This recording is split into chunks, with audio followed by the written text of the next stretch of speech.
अस्सलाम वालेकुम, आदाब, नमस्कार। परवीन न्यूज़ महानगर में आपके साथ शेख इफ्तिखार।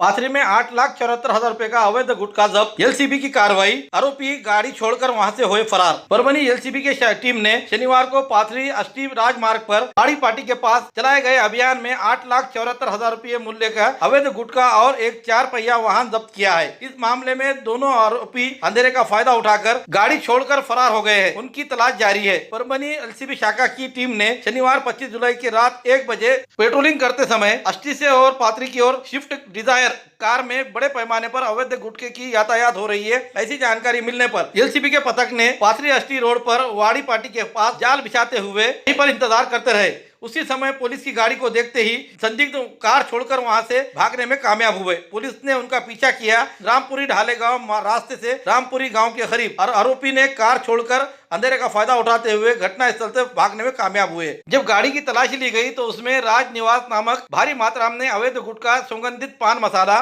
बरामद हुआ। पुलिस ने 2,74,350 रुपए का गुटखा और 6 लाख रुपए की स्विफ्ट डिजायर कार जब्त कर ली है। कुल मिलाकर 8,74,350 रुपए का मुद्देमाल जब्त किया है। इस मामले में पाथरी पुलिस स्टेशन में भारतीय दंड संहिता के विभिन्न धाराओं के तहत मामला दर्ज किया गया है। पुलिस ने बताया है कि इस मामले के दोनों भी आरोपी फरार हुए और उनकी तलाश जारी है। ये कार्रवाई परभनी जिले के करते हुए एसपी पंकज कुमार इनके आदेश पर एलसीबी शाखा के पीआई सरोदे इनके मार्गदर्शन पर एपीआई जय भाई, पीएसआई सवणकर, पुलिस अमलदार विलास सातपुते, सचिन भदरगे, सूर्यकांत फड़, महेश पांगरकर, मानिक वाघ, विष्णु चौहान, मधुकर ढोले, पुरी हनवंते और सैयद इनके टीम ने मिलकर ये कार्रवाई की है। फरार अपराधियों को ढूंढना फिलहाल जारी है। ये जांच पाथरी पुलिस थाने के पुलिस और उसी तरह एलसीबी के पथक कर रही है। के रहने वाले एसआरपीएफ जवान की पंढरपुर में मौत, जवान द्वारा खुद को गोली मारकर आत्महत्या करने की खबर से सनसनी फैल गई। राज्य राखीव पुलिस बल में छत्रपति संभाजीनगर औरंगाबाद में कार्यरत गंगाखेड़ स्थित जवान पंढरपुर इस जगह के यात्रा में बंदोबस्त के दौरान उनकी मौत होने की घटना शनिवार 25 जुलाई के सुबह सामने आई है। इस जवान ने खुद को गोली मारकर लेने की आत्महत्या करने की चर्चा से सनसनी फैली हुई है। उन्होंने गोली मारी है या फिर कुछ और हादसा है, इसके बारे में सही जानकारी सामने नहीं आई है और ये मामला गुलदस्ते में ही छुपा हुआ है। घटना के बारे में मिली जानकारी ये है कि गंगाखेड़ शहर के इंदिरा नगर स्थित रहने वाले रामेश्वर ध्रुपद साहब ने ये छत्रपति संभाजीनगर औरंगाबाद यहाँ राज्य राखीव बल पुलिस बल में टुकड़ी में तैनात है। आषाढ़ी एकादशी के साथ में पंढरपुर स्थित बंदोबस्त में आए हुए थे। शनिवार के सुबह रामेश्वर ध्रुपद साहब ने इनकी मौत होने की जानकारी उनके परिवार को दी गई। घटना की जानकारी मिलते ही रिश्तेदार परिजन पंढरपुर की ओर कूच कर गए। रामेश्वर साहब ने पंढरपुर कासेगांव रास्ते पर उनके मुकाम रखा हुए जगह पर ही खुद को गोली मार दी है और आत्महत्या करने की चर्चा गंगाखेड़ शहर में होने के कारण सनसनी फैली हुई है। एक साधारण घर का लड़का जद्दोजहद करते हुए नौकरी को लगता है, वो अपने आप को गोली मारकर अपनी जीवन यात्रा क्यों खत्म करेगा और अपने परिवार को अधूरा क्यों छोड़ेगा? ऐसे कई सवाल सामने आ रहे हैं। इस मामले में अब पुलिस प्रशासन और गुप्तचर किस तरीके से इसकी कार्रवाई करते हैं और क्या सामने मामला आता है, ये देखने वाली बात होगी। फिलहाल इस मामले को लेकर गंगाखेड़ शहर में अफसोस का माहौल दिखाई दे रहा है। परभनी वॉइस ऑफ मीडिया ने राज्य में पत्रकार सुरक्षा कानून लागू करने और पत्रकारों के पेंडिंग मामलों को सुलझाने की मांग की है। वॉइस ऑफ मीडिया संगठन की ओर से जिला कलेक्टर के द्वारा राज्य के प्रशासन को पत्रकारों की सुरक्षा, सम्मान, सामाजिक सुरक्षा और भलाई के लिए मुख्यमंत्री देवेंद्र फडणवीस, मुख्य सचिव और राज्य के सरकार को 30 पॉइंट की मांग का पत्र सौंपा गया है। निवेदन में कहा है कि 30 जरूरी मांगे शामिल है, जैसे राज्य में पत्रकार सुरक्षा कानून लागू करना, पत्रकारों पर हमलों के आरोपियों के खिलाफ सख्त कार्रवाई करना, सभी पत्रकारों के लिए हेल्थ और एक्सीडेंट इंश्योरेंस स्कीम लागू करना, सीनियर, ग्रामीण और डिजिटल और उसी तरह से इंडिपेंडेंट पत्रकारों के लिए पेंशन, मनोदय और वेलफेयर स्कीम शुरू करना, पत्रकारों के लिए घर, शिक्षा और हेल्थ सुविधाएं देना, पत्रकार वेलफेयर फंड बढ़ाना, महिला पत्रकारों की सुरक्षा के लिए खास कदम उठाए जाए। ऐसे अन्य विभिन्न मांगों को लेकर जिला और तालुका लेवल पर पत्रकार सुरक्षा कमेटियां बनाना, अलग अलग सरकारी कमेटियों में पत्रकारों को प्रतिनिधित्व, झूठे अपराधों और दबाव बनाने के चालों को रोकने के लिए एक असरदार सिस्टम बनाना चाहिए। पत्रकारों के परिवारों के लिए मदद की स्कीमें लागू करना और ये पक्का करना कि पत्रकारों को सभी सरकारी वेलफेयर स्कीमों का फायदा मिले। विभिन्न मांगों की मांग की गई। इस दिए गए निवेदन पर वॉइस ऑफ मीडिया के स्टेट वर्किंग प्रेसिडेंट विजय चोरडिया, स्टेट जॉइंट सेक्रेटरी सूरज कदम, राज्य सह संगठक विनय पाटिल, मराठवाड़ा सह संगठक विशाल माने, प्रवीण चौधरी, सुरेश जमपनगिरे, जिला अध्यक्ष कैलाश चौहान, कार्याध्यक्ष विजय कुलकर्णी, मारुति जुमड़े, श्रीकांत देशमुख, दिवाकर माने, नरहरी चौधरी, राजन मंगरुळकर, लक्ष्मण कचवे, लक्ष्मीकांत रासवे, गुणवंत सराफ, शेख चांद तांबुड़ी, उसी तरह से शेख अनवर लिंबेकर, आनंद ढोने, शिवाजी बोबड़े, अनिल अहिरे, शैलेश काटकर, शेख महमूद, बंडू ओझा, भीमराव कांबळे, अली चाऊस, साहेब जंगले, संजय घनसावत, मकरंद चिनके, मधुकर खंदारे, नंदकिशोर सुगंधे, शिवाजी कांबळे, इनके अलावा जिला शहर कार्यकारिणी पदाधिकारी, सभी तालुके के अध्यक्ष और पदाधिकारी बड़ी संख्या में मौजूद थे। वॉइस ऑफ मीडिया के संस्थापक अध्यक्ष संदीप काळे के नेतृत्व में दिल्ली में होने वाले 29 जुलाई के आंदोलन में परभनी जिला वॉइस ऑफ मीडिया को समर्थन देते हुए श्री संदीप काळे के नेतृत्व में पूरे देश में पत्रकारों को एकजुट करने का काम चल रहा है। जानकारी इस समय कैलाश चौहान ने देते हुए क्या कहा, आइए जानते हैं। व्हॉइस ऑफ मीडियाच्या वतीने दिनांक 29 जुलैला दिल्लीतील जंतर मंतर मैदानावर देशभरातील पत्रकारांच्या प्रश्नावर आंदोलन करण्यात येणार आहे। या आंदोलनाच्या पार्श्वभूमीवर परभणी जिल्हा स्तरावर आम्ही जिल्हाधिकारी कार्यालयामार्फत मुख्यमंत्र्यांना निवेदन पाठवले आहे। ज्या काही पत्रकारांच्या मागण्या आहेत, राज्यात पत्रकार संरक्षण कायदा तातडीने लागू करावा, यासह जे जिल्हा दैनिक असतील किंवा इतर पत्रकार असतील, या पत्रकारांच्या ज्या प्रलंबित मागण्या आहेत, या संदर्भात आम्ही आज जिल्हाधिकारी कार्यालय येथे शासनास निवेदन पाठवले आहे। यावेळी आज जिल्हा कार्यकारिणी पदाधिकारी, मराठवाडा कार्यकारिणी पदाधिकारी तसेच तालुका कार्यकारिणीतील जवळपास सर्व पदाधिकारी यावेळी उपस्थित होते। शिक्षा मंत्री के इस्तीफे के बाद परभनी में जश्न। दिल्ली के जंतर मंतर पर स्टूडेंट्स पर लाठीचार्ज की घटना के बाद समूचे हिंदुस्तान में गुस्से की लहर दौड़ गई थी। इस मामले में अलग अलग स्टूडेंट्स ऑर्गेनाइजेशन और सोशल ऑर्गेनाइजेशन ने शिक्षा मंत्री के इस्तीफे की मांग को लेकर प्रोटेस्ट शुरू कर दिया था। इस बीच परभनी में प्रोटेस्ट करने वालों ने शिक्षा मंत्री के इस्तीफे के ऐलान के बाद बड़े पैमाने पर घोषणाबाजी देते हुए जश्न मनाया गया। एक दूसरे को मिठाइयां खिलाकर और नारे लगाते हुए ये बड़े पैमाने पर खुशियां मनाई गई और प्रोटेस्ट को सफल बताया गया। मैं सामाजिक कार्यकर्ता कॉमरेड एडवोकेट माधुरी क्षीरसागर, सोनाली देशमुख, रवि सोन कांबळे, सामाजिक कार्यकर्ता हमीसा गुलाम मोहम्मद मिट्टू, कॉमरेड सैयद अजहर, इनके अलावा विभिन्न संघटनाओं के पदाधिकारी इस समय मौजूद थे। अनेक वर्षापासून आम्ही चळवळीत आहोत, पण आज युवकांनी जी त्यांची ताकद दाखवून दिली, खरंच आम्हाला भयंकर गर्व आणि अभिमान वाटला। आणि आज या युवा शक्तीकडे जी ताकद आहे, खरंच आम्ही सगळे विसरलो की होतो की काय, पण त्यांनी ज्या क्रिएटिव्हली कल्पकतेनं तिथं आंदोलन केलं, मला असं वाटतं या युवा शक्ती पुढे या सरकारला झुकावं लागतंय। आणि आज धर्मेंद्र प्रधानांचा राजीनामा ही एक अर्धी लढाई आम्ही जिंकलेली आहे, पूर्ण लढाई जिंकली असं म्हणत नाही, परंतु ती अर्धी लढाई जिंकण्याचा देखील आम्हाला खूप अभिमान वाटतो। आणि ही लढाईमध्ये ज्या विद्यार्थ्यांनी, ज्या युवकांनी योगदान दिलं, मला असं वाटतं की आम्हालाच आमच्या युवकांची ताकद कदाचित कळली नाही, पण या आंदोलनात लक्षात येतं की आम्हाला ओव्हरटेक करणारे युवक आहेत आणि या युवकांच्या पाठीशी आम्ही या पुढेही राहू। आज जो आनंद तमाम युवकांना झालाय, तो आम्हाला आमच्या मुलं यशस्वी झाल्यानंतर जो आनंद आम्हाला पालक म्हणून होतो, तो आनंद या ठिकाणी आम्हाला झालाय। अर्थात पुढची लढाई, त्याची दिशा देण्याचं काम एक चळवळीतले जुने कार्यकर्ते म्हणून आम्ही करतच राहू, एवढंच सांगते। इनकलाब जिंदाबाद। करके शहीद हो गए। 2 दिन पहले वहाँ की एक हमारी बच्ची जिसको पुलिस के दंडों से पीटा गया, वो शहीद हो गई। उनकी जान हमें कौन वापस लेकर देगा?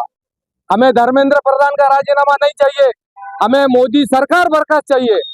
जब तक मोदी सरकार बर्खास्त नहीं होंगी, भारत में अमन सुख चैन से कोई जीने वाला नहीं है। विद्यार्थियों का, छात्रों का भविष्य अंधार में है, अंधकार में आने वाला है। जब तक मोदी सरकार बर्खास्त नहीं होती, नवी सरकार स्थापन नहीं होती, तब तक इन छात्रों का आंदोलन जारी रहेगा। और इस आंदोलन के लिए हम पूरे परभनी के लोग, हर समाज, हर जाति का, हर पार्टी का, हर तबके का इंसान, हर छात्र, हर बच्ची, हर लड़का, हर युवा, ये अभिजीत दीपके, वांगचून और छात्रों के आंदोलन में पूरी ताकत के साथ परभनी उनके साथ खड़ी है। जब तक नरेंद्र मोदी का राजीनामा नहीं होगा, जब तक मोदी सरकार बर्खास्त नहीं होगी, ये लड़ाई जारी रहेगी। पुरानी बीमारियों की शर्तिया इलाज, घुटने के दर्द, शुगर, बवासीर, गुर्दे की पथरी, सफेद दाग, हार्ट अटैक, अस्थमा, एलर्जी, दाग कोड़ की बीमारी, गांठियों से पीड़ित अन्य बीमारियों से परेशान होते तुरंत संपर्क करें। डॉक्टर गोविंद कामटे, आयुर्वेदिक विद्या विशारद, बालाजी आयुर्वेदिक प्राकृतिक चिकित्सा केंद्र। एड्रेस तलाटी कार्यालय के पीछे, बसमत रोड, परभणी। समय सुबह 9 बजे से दोपहर 2 बजे तक, शाम 5 बजे से रात 9 बजे तक। Mobile number 9921691008। Bharat Ratna doctor B.R. Ambedkar के संवैधानिक विचारों की प्रेरणा संदेश की ध्वस्त शिक्षा एवं भर्ती व्यवस्था नीट यूजी 2026 के अन्य प्रतियोगी परीक्षाओं में धांधलियां, शांतिपूर्ण प्रदर्शनकारी छात्र छात्राओं पर हुई अमानवीय पुलिस कार्रवाई की निष्पक्ष जांच, उसी तरह से पुलिस और शिक्षा सुधारों तथा केंद्रीय शिक्षा मंत्री के तत्काल त्यागपत्र हेतु संयुक्त प्रशासनिक ज्ञापन आज तारीख 25 जुलाई 2026 के रोज जिला कलेक्टर द्वारा महामहिम राष्ट्रपति को और माननीय अध्यक्ष महोदय लोकसभा सचिवालय संसद भवन नई दिल्ली इन्हें भीम आर्मी की ओर से निवेदन दिया गया। दिए गए निवेदन के समय बड़ी संख्या में भीम आर्मी के पदाधिकारी मौजूद थे। इस समय उन्होंने क्या कहा, आइए जानते हैं उन्हीं के जुबानी। जंतर मंतर या ठिकाणी विद्यार्थ्यांच्या चाललेल्या आंदोलनामध्ये पोलिसांचा अमानुष लाठीचार्ज याचा जवाब दो गृहमंत्री या विरोधात भारताचे आमचे खासदार नगीना सांसद चंद्रशेखर रावण आझाद यांनी पूर्ण भारत बंद ची हाक दिलेली आहे। या भारत बंद आंदोलनाचा एक झंझावात म्हणून आम्ही एक कलेक्टर साहेबांना एक निवेदन दिलेलं आहे की विद्यार्थ्यांवर झालेल्या लाठी हल्ल्याचा जवाब दो, की विद्यार्थ्यांवर अमानुष लाठी हल्ला करणाऱ्या पोलिसांवर योग्य कारवाई होऊन त्यांना निलंबित करण्यात यावे अशी भीम आर्मीची मागणी आहे। आणि ज्या आंदोलनकर्ते जे विद्यार्थी आहेत, देशाचं भवितव्य घडवणारे विद्यार्थी, यांच्यावर भारत सरकारने हे घणाघाती घात केलेला आहे आणि या अनुषंगाने भीम आर्मीने सरकारला जवाब दो या पद्धतीने आम्ही एक आंदोलन केलेलं आहे। या आंदोलनाच्या माध्यमातून जो विद्यार्थी भारताची दिशा व वैभव वाढविण्याचे कार्य करत आहेत, त्या विद्यार्थ्यांवर हे अमानुष्य हल्ला करणाऱ्या दिल्ली पोलीस जंतर मंतर या ठिकाणी पोलिसांनी जे लाठी हल्ला केलेला आहे याचा आम्ही जाहीर निषेध करतो व भारत सरकार यांचाही आम्ही जाहीर निषेध करतो। महानगर पालिका के अधिकारी कर्मचारियों की संगठन की जरूरी मीटिंग संपन्न हुई। सरकार से सब्सिडी बढ़ाने की मांग की गई। परभणी महानगर पालिका के अधिकारी कर्मचारी संगठन की एक जरूरी मीटिंग हुई। इस मीटिंग में अधिकारी और कर्मचारी अलग अलग विभिन्न पेंडिंग मामलों पर डिटेल बात करते हुए खास तौर पर एक होकर उन्होंने कहा कि राज्य सरकार एम्प्लॉइज को बढ़ी हुई सब्सिडी देने के बारे में कोई पॉजिटिव फैसला ले, एक मत होकर मांग की गई। इस बैठक में उपस्थित अधिकारियों ने बढ़ती हुई महंगाई के पार्श्वभूमि पर अधिकारी कर्मचारियों ने आर्थिक दिलासा देने के लिए बढ़ता हुआ अनुदान मंजूर करने के लिए आवश्यक जो ख्यालात है वो अपने पेश किए गए। इस संदर्भ में शासन को जल्द से जल्द इसका निर्णय लेकर इस मांगों को पूरी करने की कोशिश करे और पक्का इरादा जताया जाए। इस समय अधिकारियों ने दूसरे पेंडिंग मामलों पर भी बात हुई। अगले आंदोलन की दिशा तय की गई। अगर सरकार जल्द ही कोई पॉजिटिव फैसला नहीं लेती है तो सभी अधिकारी और कर्मचारी 10 अगस्त को काम बंद कर देंगे। बड़े पैमाने पर आंदोलन की दिशा निश्चित की जाएगी, ऐसा इशारा इस समय दिया गया। इस बैठक में महाराष्ट्र राज्य नगर पालिका नगर पंचायत संवर्ग अधिकारी कर्मचारी संगठन, परभणी शहर महानगर पालिका कर्मचारी अधिकारी संगठन के अध्यक्ष नासिर खान बापू, अध्यक्षा अनुसयाबाई जोगदंड, सचिव के भार साकड़े, उपाध्यक्ष विनय ठाकुर, सचिव विशाल उपाड़े, अभिजीत कुलकर्णी, विश्वनाथ गोबाड़े, खाजा मोइन खान, भागवत कड़नोर, मनोज तड़ेकर, दादाभाई वाघमारे, सीताबाई तांबे, शोभा सालगुड़े, आशा गायकवाड़, मंगल वाघमारे, पदाधिकारी अधिकारी कर्मचारी बड़ी संख्या में मौजूद थे। कर्मचारी संघटना व स्वच्छता कामगार संघटनाच्या वतीनं एक बैठक घेण्यात आली।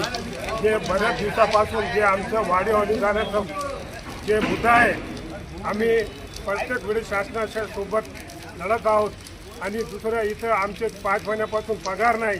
तर या बैठकीमध्ये आम्ही सगळ्यांनी भार साखरे साहेबांनी, विनय ठाकूर साहेबांनी, विशाल उभारांनी, पाटील साहेबांनी आणि सर्व कर्मचाऱ्यांच्या वतीनं आणि आमच्या महिला त्या कर्मचाऱ्यांच्या वतीनं असं ठरविलेलं आहे की आम्ही 1 तारखेला निवेदन देणार आहोत की आम्हाला आमची मागण्या पूर्ण करा आणि आमचे 5 जसं की आमचे स्वच्छता कामगार यांनी तर दिलेलं आहे की 1 तारखेपर्यंत आमचे 3 पगार करा, कारण अण्णाभाऊ साठे यांची जयंतीच्या अगोदर करा.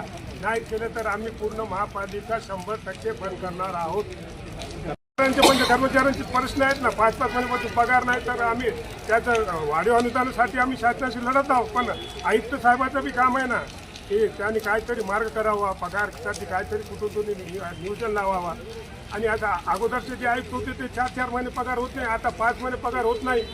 आणि पहिले तर सेवानिवृत्तवाल्याला 1 लाख रुपये आणि त्याची थकीत जे बी पगार राहत होती ते देत होते, आता ती बी परता बंद पडली. आणि सगळं काम जे आस्थापनाचं होतं ते थोडंसं मला असं वाटते आणि कर्मचाऱ्याच्या बोलणं ऐकून असं वाटतं की अधिकाऱ्यांनी परत ते थोडंसं हलगर्जीपणा होऊ लागलं त्या कामात.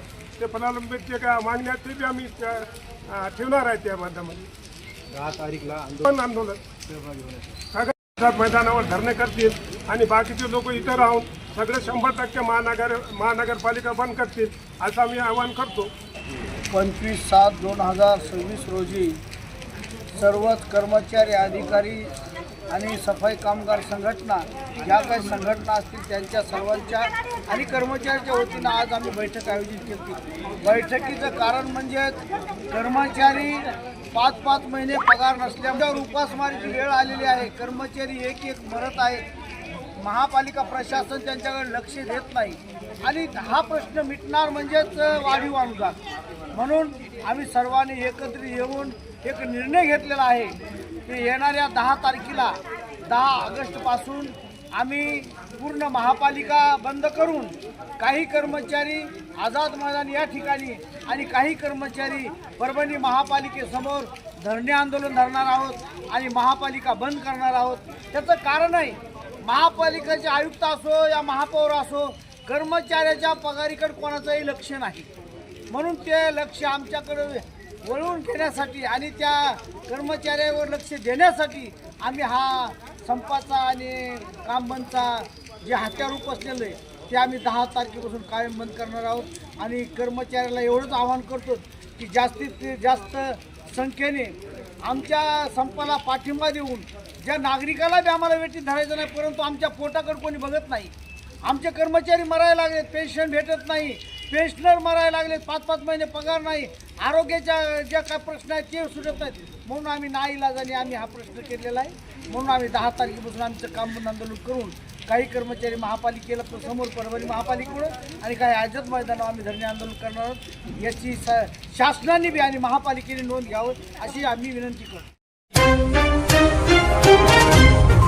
खूबसूरती का राज डॉक्टर हाशमी के पास। बालों का झड़ना, चेहरे के दाग व धब्बे, दीगर समस्याओं का इलाज हमारे पास। हमारे अपने बनाए हुए प्रोडक्ट्स 100% नेचुरल, कुदरती तौर पर इलाज बगैर किसी साइड इफेक्ट के साथ पूरी तरह से कुदरती व खालिश प्रोडक्ट्स आपके सामने बनाए जाएंगे। हमारे खुद के बनाए हुए प्रोडक्ट शिकाकाई, रीठा, आंवला, मेथी, गुड़हल के फूल, भिंगरा, एलोवेरा के जरिए हर्बल ऑयल वो हर्बल शैम्पू बालों का झड़ना व डैंड्रफ को खत्म करने के साथ सर की खुजली को खत्म करे। पतले बालों का इलाज फायदेमंद है, साथ ही बालों को लंबा, घना और खूबसूरत बनाए। चेहरे के दाग धब्बे, कील, मुहासे, रूखी त्वचा वो चेहरे की झुर्रियां खत्म करे, साथ ही चेहरे को खूबसूरत बनाता है। खूबसूरती का राज डॉक्टर हाशमी के पास। हमारे पास ऑयल मशीन है जिससे हम आपकी लाए गए खोपरा, कलौंजी, बादाम व अन्य सामग्री का तेल निकाल कर देंगे आपके सामने। एड्रेस डॉक्टर हाशमी मिनाज, खान साहब बिल्डिंग के पीछे, दरगाह रोड, परभनी। 8421522947, 8669131304। मिलने का समय सुबह 9 बजे से दोपहर 2 बजे तक और शाम 5 बजे से रात 9 बजे तक। हमारे न्यूज़ आपको किस तरह पसंद आ रही है इसके बारे में लाइक करें, शेयर करें, कमेंट करें। अब तक हमारा चैनल सब्सक्राइब नहीं किया है तो सब्सक्राइब जरूर करें, बेल आइकन का बटन जरूर दबाएं ताकि हमारी ली खबर सबसे पहले आप तक पहुंच सके।